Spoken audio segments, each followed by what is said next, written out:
I remember the exact moment everything shattered. It wasn't a fight, not a scream, not even a slammed door. It was a simple text that froze me mid-step. I can't do this anymore. I'm leaving. Don't try to stop me. My hand shook, my chest tightened, and I stared at my phone like it had turned traitorous. For a moment, I couldn't breathe. How could the woman I loved, my wife, my partner, the one I thought I knew inside and out, just walk away like a stranger? The days before that message had been strange, but I convinced myself it was nothing. She came home later than usual, often with small excuses. Traffic, overtime, errands she forgot to mention. I noticed the subtle shifts. Her phone always face down on the table. The sudden nervous laugh when I asked a simple question. The way she seemed distant even when her body was near. I questioned myself constantly. Was I imagining it? Was I being paranoid? But deep down, a knot of unease had been growing for weeks, tightening with every whispered phone call I accidentally caught, every half-empty conversation that ended abruptly when I entered the room. I started noticing patterns. Missed calls I hadn't returned, texts that she typed and deleted, fleeting glances at her screen that betrayed anxiety. I tried to rationalize it. Maybe she was stressed, maybe I was overthinking. But one evening, a notification slipped, a message preview I wasn't supposed to see. Her smiley texts weren't meant for me. My heart dropped, stomach twisting into knots I didn't think were possible. Every joke, every I love you suddenly felt like a performance. Every shared memory I treasured now felt like it had been built on a lie.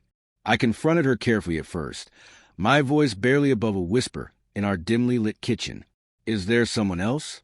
I tried to keep it calm, tried to let her explain. But the silence that followed was louder than any confession. And when she finally looked at me, her eyes, once warm and familiar, were cold, almost detached. I didn't mean for it to happen, she said, but the words sounded hollow, rehearsed. That night, I replayed every moment we'd shared. I remembered the way she laughed at jokes I hadn't even made, the nights she held me close after a long day, the way she whispered my name in the dark. And I realized that every memory I had clung to was now poisoned with doubt. My own heart, which had trusted blindly, now ached with betrayal. I found proof accidentally the next morning.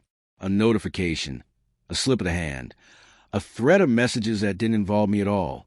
Reading them, I felt anger, humiliation, disbelief, an overwhelming cocktail that left me shaking.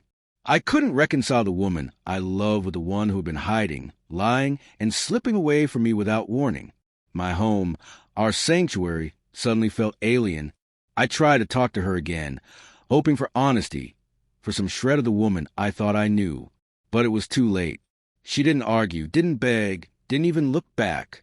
Her eyes were distant as she packed, her hands methodical, as if leaving me was just another chore to complete. I reached out, voice breaking, asking why, pleading for some understanding, some shared memory to tether her to me. She paused for a moment, looked at me with what I can only describe as a quiet sorrow, and whispered, "I'm sorry, but this isn't about you. I've changed."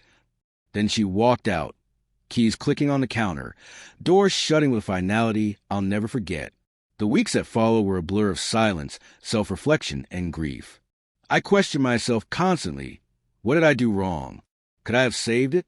But slowly, amidst the pain, I started reclaiming myself. I remembered that love isn't ownership, and betrayal doesn't define me. I let go of the anger first, then the longing. I kept the memories not as lies, but as reminders of what it felt like to give myself fully, even when it ended in heartbreak. One evening, months later, I sat on our old couch alone. The light from the window softened the room, dust motes floating lazily in the sun. I could almost hear her laughter, almost feel her hand in mine. And yet, I didn't wish her back. I simply whispered to myself, I am enough. I will be whole again. I learned that some departures leave scars, but they also leave clarity. Some endings hurt so deeply that they reshape you, and some betrayals, as cruel as they are, force you to discover strength you didn't know existed. I still remember the moment she walked away, but I also remember the moment I decided to keep standing, to keep breathing, to keep living. And that choice, That quiet reclaiming of myself was the only closure I needed, because love may leave, betrayal may cut deep, but resilience, that is mine forever.